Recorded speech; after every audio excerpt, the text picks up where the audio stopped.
Of course, merong mga solid hardline talaga siyang supporters.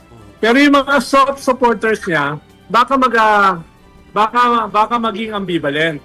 At baka kung lalabas na totoo yan, no, lalo na kung yan ay magiging official document galing sa AMLA at saka sa mga bangko, tingin ko significantly mababawasan yung kanyang supporters. Huwag niyo kalimutan, hindi naman lahat ng kanyang supporters ay ay solid or hard. Meron diyang mga soft supporters. Okay. No? So, tingin ko yun ang tatamaan. Sige.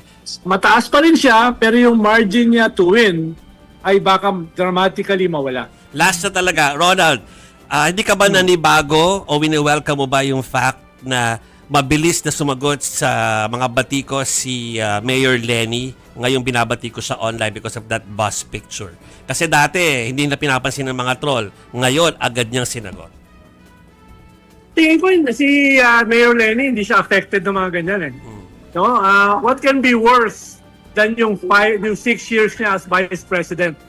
Yung mga banat sa kanya mismo ni President Digong, no?